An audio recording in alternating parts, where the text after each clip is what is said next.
حضرت غوث پاک جیلانی شیخ عبد القادر رضی اللہ تعالیٰ غوث اعظم درمیان اولیاء چو محمد درمیان انبیاء. غوث اعظم کا ولیوں میں وہی مقام ہے جو نبیوں میں رسول کریم کا مقام ہے.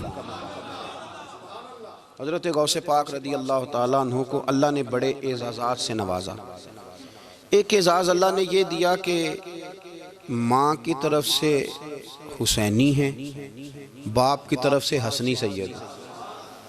نانا بھی اللہ کے ولی، دادا بھی اللہ کے ولی، پھوپھی بھی اللہ کی بہت بڑی ولی ہے، بہت بڑی ولی. والد گرامی، آپ نے وہ سیب والا واقعہ تو بڑا ہی سنا ہوا ہے، اس طرف تو میں نہیں جاتا. ماں بھی اللہ کی بہت بڑی ولی ہے. یہ اللہ نا اسباب بناتا ہے، خود ماحول بناتا ہے. آپ کے جو والد گرامی تھے ان کا نام تھا ابو صالح سید موسیٰ جنگی دوست رحمت اللہ علیہ. بادشاہ کے کچھ سپاہی تھے جو مٹکے اٹھا کے جا رہے تھے، اور مٹکے تھے شراب کے بھرے ہوئے، مٹکے اٹھا کے جا رہے تھے.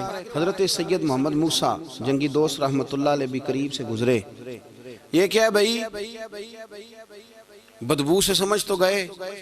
تصدیق کے لیے پوچھا کیا ہے؟ انہوں نے کہا جناب یہ بادشاہ کا سامان لے کے جا رہے ہیں. آپ تو جھنڈے والی گاڑی کو ویسے نہیں نہ پوچھ سکتے، سوال ہی نہیں پیدا ہوتا.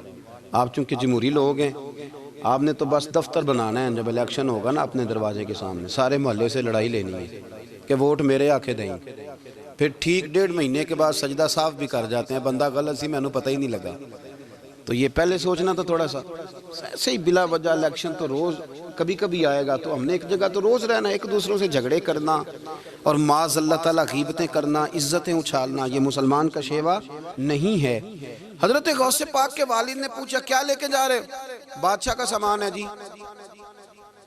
ہاتھ میں ڈنڈا تھا، 3 مٹکے تھے شراب کے بھرے ہوئے. زور سے ایک ڈنڈا مٹکوں پہ مارا تو مٹکے ان کے سروں پہ ٹوٹ گئے. بادشاہ سلامت، ہم سارے تقریباً بادشاہ سلامت ہوتے ہیں. یہ کسی کی جرت ہے مطلب میرے گھر کے معاملے میں مداخلت کرے ہو، پھر بادشاہ ہو. لوگوں نے جا کے بڑی غیبتیں کی، بڑی بڑی کہانیاں سنائیں. اس نے تو توڑ دیا جی مٹکے آپ کے، نے کوئی حال نہیں چھوڑا. تو بادشاہ کہنے لگا بلاؤ سید موسیٰ پاک جنگی دوست رحمت اللہ علیہ کو بلا لیا. تو کہنے لگے بادشاہ تمہیں پتا تھا مٹکے کس کے ہیں؟ آپ فرمانے لگے پتا تھا مجھے. کہا کیوں توڑے؟ فرمایا اس لیے توڑے کہ مجھے تیرے اوپر رحم آ گیا تھا، تو اگر شراب پیے گا تو دوزخ میں جلے گا. مجھے رحم آیا تھا، میں نے توڑ ڈالے. تو کہنے لگا آپ کون ہیں؟ تو آپ فرمانے لگے میں محتسب ہوں، میری حساب کتاب لینے کی ڈیوٹی ہے. محتسب ہوں، غلط آدمی کا حساب کروں گا. تو بادشاہ کہنے لگا کس نے ڈیوٹی لگائی آپ کی؟ فرمانے لگے میری ڈیوٹی میرے رب کریم نے لگائی ہے، میری ڈیوٹی اللہ نے لگائی. تأمرون بالمعروف وتنہون عن المنکر، مسلمان کے ذمے ہے اچھائی کا حکم دے گا، برائی سے روکے. یہ ذمہ داری ہے میری، اللہ نے ڈیوٹی لگائی ہے. بادشاہ پہ اتنا روب طاری ہوا کہ کہنے لگا حضور آپ کی بڑی مہربانی، آپ نے یہ کام کیا. کہنے لگا جناب اگر آپ اجازت دیں تو میں بھی آپ کو محتسب نہ بنا دوں، آپ میرے وزیر بن جائیں. کوئی بندہ اس طرح کا کام کرے تو اسے روکیں. تو آپ فرمانے لگے نہیں، تو اپنی نوکری سنبھال کے رکھ، جسے اللہ ڈیوٹی پہ لگائے اسے پھر بندوں کی ڈیوٹیاں نہیں کرنی چاہیے. یہ اعزاز اللہ نے انہیں دیا، یہ شان رب کریم نے عطا فرمائی. ان کے صاحبزادے تھے حضرت غوث پاک جیلانی رضی اللہ تعالی عنہ. اللہ تعالیٰ نے جب کسی شخص سے کام لینا ہوتا ہے تو اللہ اس کے لیے اسباب بھی خود ہی پیدا کر دیتا ہے. علامہ اقبال اپنے استاد کی بڑی قدر کرتے تھے، شمس العلماء کی. تو ایک دن حضرت شمس العلماء سے کہنے لگے استاد جی آپ کی مہربانی سے پڑھ گیا ہوں. تو فرمانے لگے پتر تیری کلاس میں تو 250 لڑکا تھا، میری مہربانی تو سب پہ تھی، پر سارے تو اقبال نہیں نہ بنے. فرمانے لگے تیرے اندر بھی کوئی خوبی تھی، اس کی وجہ سے اللہ نے تجھے یہ اعزاز، کوئی چیز تیرے اندر بھی. اللہ تعالیٰ جب کسی بندے کو نوازتا ہے نا تو بندہ بھی محنت کرتا ہے، لیکن اس کی محنت سے زیادہ اللہ کے فضل کا دخل ہوتا ہے.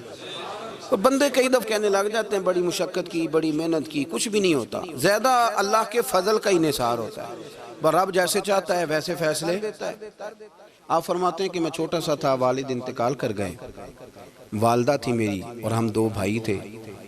فرماتے ہیں بچے کھیلنے کے لیے نکلے تو میں بھی ان کے پیچھے کھیلنے نکل گیا. ایک بیل بچوں کے قابو آ گیا، تو بچوں کے قابو کو چیز آ جائے تو پھر وہ اس کا جو حال ہوتا ہے وہ تو ہمیں پتہ ہی، ہم سارے بچے رہ چکے ہیں۔ تو کہتے ہیں وہ بیل قابو آ گیا، کوئی اس کے کان چھیڑتا، کوئی اس کی دم چھیڑتا، کوئی اس کے سینگ چھیڑتا، کوئی کسی جگہ سے اسے تنگ کرتا، مختلف بچے اس کو نا دم سے پکڑ کے ہلاتے، بیل بھاگتا۔ حضور غوث پاک فرماتے ہیں میں بھی آگے بڑھا، اور میں نے جب اس کی دم پکڑ کے ہلائی تو بیل نے میری طرف منہ کیا اور کہنے لگا عبد القادر تو نہ ایسے کر، بول کے کہنے لگا تو نہ ایسے کر، تجھے رب نے ان کاموں کے لیے پیدا نہیں فرمایا۔ آپ فرماتے مجھے اتنا خوف طاری ہوا، بیل کو بولتے دیکھا تھا پہلی دفعہ، بیل کو۔ اب میرے سنی کو بھی دلیلوں کی ضرورت ہوتی ہے نا، دلیل نہ دیں، کسی بزرگ کی بات سنائیں تو سنی بھی تھوڑا تھوڑا دائیں بائیں دیکھتا ہے۔ یہ شور ایسا ہوا ہے نا، پراپوگنڈا ایسا ہے۔ میں حدیث پاک سنا دیتا ہوں۔ رسول کریم صلی اللہ تعالیٰ علیہ وآلہ وسلم فرماتے ہیں ایک شخص نے بیل پہ سواری کر لی تھی۔ بیل سواری کے لیے نہیں پیدا کیا گیا، سواری کے لیے اونٹ ہیں، خچر ہیں، گھوڑے ہیں، گدھے ہیں، بیل کھیتی باڑی کے لیے۔ اس شخص نے جب بیل پہ سواری کی تو بیل پیچھے مڑ کے دیکھنے لگا اور کہنے لگا یار تو بڑا بیوقوف ہے، بول کے کہنے لگا مجھے اللہ نے سواری کے لیے نہیں پیدا کیا، میرے سے وہ کام لے جس لیے میں پیدا کیا گیا ہوں۔ تو بندہ ڈر گیا، کہنے لگا بڑی حیرانگی والی بات نہیں کہ بیل بولتا ہے، تو بیل پھر بول پڑا۔ کہنے لگا اس سے بھی زیادہ حیرانگی والی بات ہے۔ اس نے کہا وہ کیا؟ کہنے لگے مدینے میں نبی پاک آ گئے ہیں اور تو نے ابھی تک کلمہ ہی نہیں پڑھا، یہ اس سے بھی زیادہ حیرانگی والی بات ہے۔ جامع المعجزات میں حدیث موجود ہے، حضور آ گئے اور تو نے کلمہ ہی نہیں پڑھا۔ وہ شخص کہتا ہے میں سر پٹ دورا، جب آ کے سامنے کھڑا ہوا تو حضور مسکرائے، فرمایا آجا پڑھ لے کلمہ، مجھے پتا ہے تجھے کس نے بھیجا ہے۔ اللہ والوں کی باتیں مان لیا کریں، میں بڑی ذمہ داری سے کہتا ہوں رب کریم کے کوئی بندوں کی بات کتاب و سنت کے خلاف نہیں ہوتی، وہی تو کتاب و سنت آگے پہنچانے والے ہوتے۔ تو حضور غوث پاک فرماتے ہیں میں وہ ڈر کے گھر آیا، جب گھر پہنچا تو میرے کانوں میں آواز آ رہی تھی لبیک اللہم لبیک لبیک لا شریک لک لبیک۔ فرماتے میں چھت پہ چڑھا اور میں نے جیلان میں اپنی چھت پہ کھڑے ہو کے دیکھا تو حج کے دن تھے، میری سیدھی نظر میدان عرفات پہ گئی، لوگ میدان عرفات میں بیٹھ کے لبیک لبیک پڑھ رہے تھے۔ پہلے میں وہاں سے ڈر کے آیا، پھر چھت سے ڈر کے نیچے اترا، ماں کو ساری بات بتائی تو کہتی میری ماں کہنے لگی بیٹے جب تو پیدا ہونے والا تھا تو مجھے بڑی بشارتیں ملتی۔ فرماتے ہیں ماں نے نا کھولا بکسا صندوق تو 80 دینار نکالے، فرمایا پتر تم 2 بھائی ہو اور تمہارا باپ کل جاگیر 80 دینار چھوڑ گیا، 80 40 تمہارے 40 تمہارے بھائی کے۔ فرمایا بیٹا ایک بات کا خیال رکھنا، میں عورت ہوں، تمہارا باپ کوئی نہیں، بھائی چھوٹا ہے، میں پیچھے نہیں آ سکتا، یہ 40 دینار لے جا اور جا بغداد چلا جا، جا کے تعلیم حاصل کر، بیٹے میں پہنچ نہیں سکتی، خیال رکھنا۔ غوث پاک فرماتے ہیں 12 سال میں نے تعلیم حاصل کی یارو، میں نے پتے بھی کھائے، اور خود آپ کا فرمان موجود ہے، فرماتے ہیں ایسی سختیاں بھی دیکھیں، ایسی سختیاں بھی دیکھیں کہ پتھروں اور پہاڑوں پہ گزرتی تو شاید پگھل جاتے، لیکن میں نے اپنے نبی کا دین پڑھا۔ اب تو پیر کے گھر میں جو پیدا ہوتا ہے وہ علم لدنی والا ہوتا ہے، کہتے ہیں صاحب دا پتر ہے، او خدا کے بندے صبر کر۔ اگر غوث پاک حسنی حسینی سید ہو کے باقاعدہ پھٹی پہ بیٹھ کے پڑھتے ہیں، تو کس پیر کا مرید ہو گیا جسے علم ہی کوئی نہیں، جو جاہل آدمی ہے؟ یہ ضروری ہے، علوم دینیاں ضروری ہیں، اس کے بغیر کام نہیں چلتا۔ اور غوث پاک رضی اللہ تعالیٰ عنہ کی آپ پوری زندگی پڑھ کے دیکھ لیں، غوث پاک تمام اولیاء کے امام ہیں، ساری زندگی۔ غوث اعظم سے کسی نے پوچھا آپ نے سب سے زیادہ دین کا کام کس طرح کیا، تو فرماتے ہیں تقریر کے ذریعے۔ اب تقریر کرنے والا مولوی ہوتا ہے اور تویز دینے والا، سبحان اللہ۔ غوث پاک رضی اللہ تعالیٰ عنہ فرماتے ہیں میں نے دین کا سارا کام کس ذریعے سے کیا ہے، ہفتے میں 3 جلسے کرتے تھے اور 70 ہزار کا مجمع ہوتا تھا، اور بغیر لاؤڈ سپیکر کے تقریریں ہوتی، اور فرماتے ہیں جیسی سمجھ پہلے بندے کو آتی تھی ویسی آخری والے کو آتی تھی۔ لوگوں نے کہا حضور یہ کرم کیسے ہوا؟ فرمانے لگے میں نے جب تعلیم حاصل کر لی تو بولنا آتا ہی نہیں تھا، تو میں بڑا پریشان، ایک دن سو گیا تو خواب میں رسول کریم کا دیدار نصیب ہوا۔ فرمایا تیری تو واز کیا کر، تیرے واز سے لوگوں کو فائدہ ہوگا۔ یا رسول اللہ میں اجمی بندہ ہوں، لوگوں کے سامنے کیسے بات کروں گا؟ تو حضور نے فرمایا منہ کھولنا ذرا۔ کہتے میں نے منہ کھولا تو محبوب نے 7 دفعہ لعاب دہن ڈالا میرے منہ میں۔ آپ فرماتے ہیں پھر بولتا میں تھا، اثر کوئی اور پیدا کر دیتا۔ حضور غوث پاک رضی اللہ تعالیٰ عنہ نے 40 سال دین کا کام کیا۔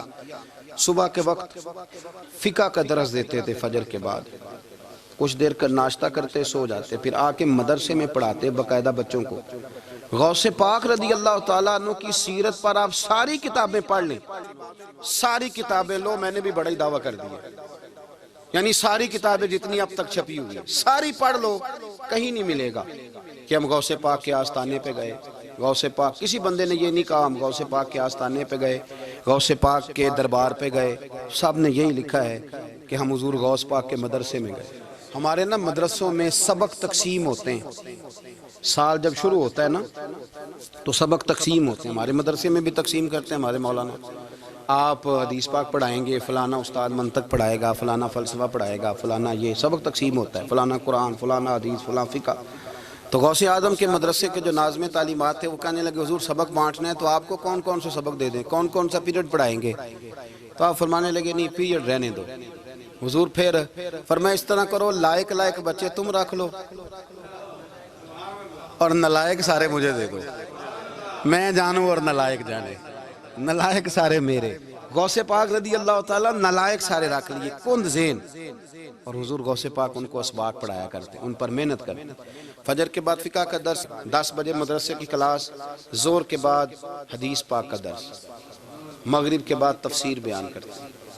بانج علموں جو کرے فقیری وہ کافر مرے دیوانہ، اور عشاء کی نماز کے بعد ہفتے میں 3 جلسوں سے خطاب، اور یہ سارے کام کر کے نا تو پھر بھی غوث اعظم جب دنیا چلی جاتی تو وضو کر کے مصلی پہ بیٹھ جاتے، اور 40 سال بیت گئے، ساری رات اللہ کی بارگاہ میں عبادت کرتے، 40 سال۔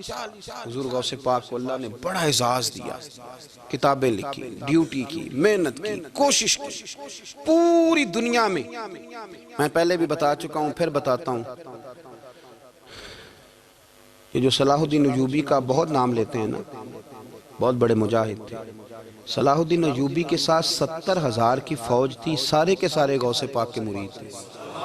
صلاح الدین ایوبی نے حضور غوث پاک کی زیارت نہیں کی، پر تعلیم غوث پاک کے مدرسے میں حاصل کی۔ اس کو بڑا شوق ہو نا کتابیں دیکھنے کا، وہ میرے پاس آئے، میں دکھاؤں گا انشاءاللہ۔ صلاح الدین ایوبی حضور غوث پاک کے مدرسے کا طالب علم ہے۔ یہ آپ کے ملک میں 2-3 دن سے رٹا چل رہا ہے، وکیلوں کا، ڈاکٹروں کا، کل سے یونیورسٹی کا بھی چل گیا ہے۔ یہ لڑائی کسی مولوی 2 گروپوں میں ہوئی ہوتی نا، چلو نام بولو، میں نے پتہ ہے اگلی گل دا بھی، کسی مولویوں کے 2 مدرسوں میں ہوتی نا تو جو طوفان اٹھنا تھا نا ہر چوک میں، مولوی لڑاندے بڑا لے یہ بڑی۔ میں نے دعوت دی تھی پرسوں، میں نے کہا جب وکیل مکمل تعلیم کر لینا اسے 2 سال مدرسے میں لاؤ، ہم اسے سکھائیں گے اٹھنا کیسے ہے، بیٹھنا کیسے ہے، ان کو لاؤ۔ اس لیے کہ ہم اپنی بات نہیں بتائیں گے، ہم بتائیں گے محمد عربی کی باتیں صلی اللہ علیہ۔ مہربانی کرو، مجھے کوئی شکوہ نہیں ان سے، کوئی کسی قسم کا نہیں، اس لیے کہ ہمارے ملک میں نا احتجاج کا کلچر پرموٹ کیا گیا ہے، ہم نے یہ ماحول بنا کے دیا ہے سڑک بلاک کرنے کا۔ یہ ہمارے قریب ایک گاؤں ہے تو روز ڈکیتیاں ہوتی تھی، بچہ بھی قتل، پولیس والے سنتے ہی نہیں تھے، ان بیچاروں نے روڈ بلاک کیا تو سب صحیح ہو گیا، اسی وقت سارا کچھ ہو گیا، اب پہرے داری بھی لگتی ہے، اب جناب چوکیاں بھی قائم ہو گئی، سب کچھ ہو رہا ہے۔ مزاج بنا دیا ہم نے، یہ عدم برداشت ہے، یہ کلچر خطرناک ہے، یہ کلچر تباہ کرے۔ وکیل کوئی غیر نہیں، ہمارے اپنے بھائی ہیں، کون ہیں وہ؟ ڈاکٹر کون ہے؟ ہمارے اپنے۔ یہ جو بچے یونیورسٹی میں لڑے کون ہیں؟ ہمارے اپنے۔ ہم ان کو کاٹ کے نہیں پھینک سکتے، یہ کوئی دوسرے لوگ نہیں، سب کو ضرورت ہے ایک دوسرے کی، لیکن خدا را مہربانی کرو، معاشرے میں برداشت کا کلچر پیدا کرو، سکون کا کلچر پیدا کرو، سہنا سیکھو۔ سنو ایک بات کرتا ہوں، اللہ کرے کہ میں سمجھا سکوں، سارے فیصلے خود نہ کرو۔ اگر تمہیں نظر آئے نا کہ آپ کے ساتھ کہیں ناانصافی بھی ہو رہی ہے تو ساری عدالتیں دنیا میں نہیں لگنی، ایک قیامت میں بھی لگنی ہے۔ ہاں امام حسن کو زہر دے دیا گیا تو امام حسین کہنے لگے بھائی بتاؤ کس نے دیا ہے؟ فرمایا حسین اگر وہ نہیں جس پر مجھے شک ہے تو میں کسی آدمی کا بلا وجہ تمہیں نام کیوں بتا دوں؟ کہا پھر بھائی آپ اشارہ تو نہیں بتا دیں؟ تو فرمایا حسین اگر وہی ہے نا جس پر مجھے شک ہے تو پھر بھی میں نے فیصلہ اپنے رب پہ چھوڑ دیا۔ فرمایا میرے رب سے زیادہ بہتر فیصلے کرنے والا کوئی موجود، کچھ فیصلے اللہ پہ چھوڑ دو۔ آپ یقین کریں آپ کو بڑا ہی مزہ آئے گا، آپ کو سکون آئے گا زندگی میں۔ کچھ فیصلے اللہ پہ چھوڑو، برداشت کا کلچر پرموٹ کریں اس وطن کے اندر۔ یہ بڑا پیارا ملک ہے، اس میں برداشت کا کلچر پیدا کریں۔ وکیل کو ہر وقت ڈاکٹر کی ضرورت ہے، ڈاکٹر کو ہر وقت وکیل کی ضرورت ہے۔ ہم ایک دوسرے کے بغیر دیکھیں نا، میں نے آئین بھی رکھا ہوا ہے پاکستان کا، لیکن اس کے باوجود کوئی مسئلہ بن جائے تو میں کسی وکیل صاحب کو فون کرتا ہوں، میرے دوست ہے، میں پوچھتا ہوں کہ یار یہ مسئلہ ہے، اس کا کیا حل ہے؟ ہم مل کے رہتے ہیں معاشرے میں۔ برداشت کے کلچر کو پرموٹ کریں، پیار کریں، محبت بانٹیں۔ یہ وطن ہے، اس کو مل کے سنواریں گے تو انشاءاللہ تعالیٰ یہ رسول اللہ کے دین کا قلعہ بنے گا بڑا مضبوط۔ اس سے پیار کریں، مثبت غلط بات ہے تو اس کو آپ سمجھائیں، اس پر تبلیغ کریں، لیکن یہ نہ کریں کہ آپ عدم برداشت کا ماحول پیدا کریں۔ حضور غوث پاک رضی اللہ تعالیٰ عنہ دین کا کام۔ ایک بات، اللہ والوں کے پاس لوگ دعاؤں کے لیے جاتے ہیں، کیوں جاتے ہیں؟ سنو، میرے ساتھ ایک شخص رہتا ہے، صبح سے شام تک میری ڈیوٹی کرتا ہے، نوکری کرتا ہے، خدمت کرتا ہے، گاڑی چلاتا ہے، یہ کرتا ہے وہ کرتا ہے۔ ایک صاحب ہیں جو 3 سال کے بعد ملتے ہیں، پھر وہ جو 3 سال کے بعد ملتے ہیں وہ شکوہ کرتے ہیں کہ پیر صاحب اس کی بات زیادہ مانتے ہیں۔ تو پیر صاحب اب کدھر جائیں؟ یہ سارا دن پیر صاحب کی مانتا ہے۔ نہیں سمجھ آ رہی ہے آپ کو بات؟ یہ مزاج ہے نا جی۔ ایک بندہ سارا دن دنیا داری کرے، مال کمائے، پتہ نہیں جھوٹ بولے، بڑا کچھ کرے، اور ایک اللہ کا ولی جو اپنا بنائے کچھ نہ، سارا دن رسول اللہ کی باتیں کرے، سارا دن اللہ کے دین کی خدمت کرے۔ اور بھائی وہ جب ہاتھ اٹھاتا ہے نا تو پھر اللہ اس کی بات کو قبول کرتا ہے۔ کچھ میرے خاص ہیں، کچھ تیرے خاص ہیں، تو کچھ رب کے بھی خاص ہیں، اور اس پر بھی میں پہلے آیت پڑھ لوں گا تاکہ دلیل مضبوط ہو جائے۔ اللہ فرماتے ہیں واللہ یختص برحمتہ من یشاء، فرمایا میں نے کچھ بندوں کو اپنی رحمت سے اپنا خاص بنا لیا۔ کچھ بندے اللہ کے بس اللہ کی بارگاہ میں وہ دعائیں کرتے ہیں تو اللہ قبول فرما لیتا ہے، پتر اللہ ہی دیتا ہے، لیکن اللہ کا ولی دعا تو کر سکتا ہے نا۔ اللہ کا ولی، میری بات کی سمجھ آ رہی ہے؟ بیٹا کون دیتا ہے؟ اللہ۔ حضرت محدث اعظم رحمۃ اللہ علیہ کے پاس ایک شخص نے آ کے کہا جی ولی اللہ بیٹا دے سکتا ہے؟ آپ فرمانے لگے ولی اللہ اللہ سے ملا سکتا ہے؟ کہتے جی وہ تو ہے ہی ولی اللہ، تو اس نے ملا دینا ہے۔ تو فرمایا جو اللہ سے ملا دے بیٹا تو چھوٹی سی بات ہے، تو دیکھ نہ کہ جو اللہ تک تجھے لے گیا تو پھر پتر پیچھے رہ گیا، لیکن بیٹا دیتا کون ہے؟ بول کے بتائیں، بول کے۔ اللہ دیتا ہے۔ دعا کون کرتا ہے؟ اللہ کا ولی دعا کر دیتا ہے۔ بی بی آ گئی روتی ہوئی غوث پاک کے پاس، کہنے لگی 6 بیٹیاں ہیں۔ خامد اور سسر کہتے ہیں کہ 7ویں بھی بیٹی ہوئی تو طلاق دے دیں گے۔ تھوڑا سا اگر بندہ مالدار بھی ہو تو پھر وہ ہمارا دماغ جہاں مرضی چلتا ہے نا۔ یہ جہالت آج بھی بہت ساری جگہوں پہ پائی جاتی ہے۔ تہذیب سکھاتی ہے جینے کا سلیقہ، تعلیم سے جاہل کی جہالت نہیں جاتی۔ تو رو پڑی۔ حضور غوث پاک رضی اللہ تعالیٰ عنہ نے بلایا اس کے شوہر کو بھی اور سسر کو بھی، فرمایا یہ دیکھ یہ تو اللہ کے کام ہے، جس کو چاہے بیٹیاں دے، جس کو چاہے بیٹے دے۔ تو جو نہیں مانتے پھر غوث پاک کی بھی نہیں مانتے، انہوں نے کہا جی نہیں دی، میں تو نکاح کروں گا۔ چلے گئے تو غوث پاک کی بارگاہ میں وہ بیٹی اور اس کا باپ اور اس کی ماں پھر آئے، کہنے لگے حضور مہربانی فرمائیں۔ پھر اللہ کے ولیوں کے پاس ایک قوت ہوتی ہے جس کا نام مصلی ہے۔ مصلی بہت بڑی طاقت، بہت بڑی۔ حضور نے فرمایا دعا صلاح المومن، فرمایا دعا مومن کا ہتھیار ہے۔ یہ مومن جب ہاتھ اٹھاتا ہے تو پھر عرش کا مالک دروازے کھول دیتا ہے کرم کے۔ حضور غوث پاک نے مصلی بچھا لیا اور رو پڑے، کہنے لگے مالک کریم اس بی بی کے دل میں کس نے بات ڈالی تھی کہ عبد القادر کے دروازے پہ جا؟ دیکھیں منانے کا انداز، منانا آتا ہے نا۔ اللہ کس نے اس کے دل میں بات ڈالی کہ عبد القادر کے دروازے جا؟ کس نے ڈالی؟ اور مالک اگر تو نہیں ڈالی تھی تو کیا تو اب اپنے عبد القادر کو رسوا کرے گا؟ اگر تو نہیں بھیجا ہے کہ ادھر جا تو اب تو رسوا کرے گا؟ حضور غوث پاک رضی اللہ تعالیٰ نے دعا مانگ کے چہرے پہ ہاتھ پھیرے، بچی کے سر پہ ہاتھ رکھا، فرمانے لگے پتر جا، مجھے امید ہے اللہ نے 6 بیٹیاں دی ہیں تو 7 بیٹے بھی عطا فرمائے گا۔ تو بی بی کہتی ہے پھر رب نے فضل فرمایا اور 7 ہی بیٹے عطا فرمائے، پھر 7 ہی بیٹے رب کریم نے دیے۔ تو جو اللہ کی مان تھا پھر اللہ بھی اس کی، تو اس میں اختلاف کی کیا بات ہے؟ یہ سادی سی بات ہے۔ ایک بغداد کا سوداگر تھا، بڑا مالدار تھا، ایک دن اس نے بغداد کے سارے علماء اور مشائخ کی دعوت پکائی تو غوث پاک کے پاس بھی آیا، کہنے لگا حضور شام کا کھانا ہے۔ آپ نے اس کا چہرہ دیکھا تو وہ رو پڑا، کہنے لگا بغداد کے پیر انکار نہ کرنا۔ آپ نے فرمایا تو جا میں آؤں گا۔ شاگرد مرید کہنے لگے حضرت جی آپ بڑی مشغولیت تھی شام کو، فرمایا اتنا بڑا آدمی جب رو پڑتا ہے تو لگتا ہے بڑا مجبور ہے، چلیں گے۔ شام کو جب اس کے دروازے پہ گئے تو کھانا بھی اس نے چنا تو ساتھ اس نے ایک ٹوکرا ایک صندوق بھی لا کے رکھا، اوپر سے خالی۔ جب غوث پاک نے اٹھ کے دیکھا تو اندر اس سوداگر کا بیٹا، اس تاجر کا بیٹا، دونوں ٹانگوں سے معذور، دونوں ہاتھوں سے معذور، ایک ہی بیٹا اپاہج ہے۔ وہ تاجر رو پڑا، کہنے لگا حضور بڑی دنیا جانتی ہے، بڑا مال ہے، اور جب تنہا بیٹھتا ہوں تو کھول کے روتا ہوں۔ وہ بے نیاز ہے نا، ساری زندگی کے بعد ایک بیٹا دیا تو وہ بھی اپاہج ہے۔ حضور بال سفید ہو گئے، لوگوں کی اولاد بڑھاپے کا سہارا بنتی ہے، میں بوڑھے وقت میں اس کو اٹھا کے پیشاب پخانے کے لیے لے کے جاتا ہوں۔ بغداد کے عبدالقادر سنا ہے جب تو دعا مانگتا ہے تو رب قبول فرما لیتا ہے، تو مہربانی فرما اگر میرا پتر ٹھیک ہو جائے، میرا زور کوئی نہیں مالک، بے نیاز ہی بڑا ہے، اگر مہربانی ہو جائے۔ تو غوث پاک نے پھر مصلی بچھایا، مصلی بچھا کے کہنے لگے مالک تو اپنے بندوں کے دل میری طرف کیوں موڑتا ہے، اور اگر موڑتا ہے تو پھر رحمت کی نظر فرما، بندہ نوازی فرما۔ ایک باپ اتنے رو رو کے آنسو بہا رہا ہے تو کرم نوازی فرما۔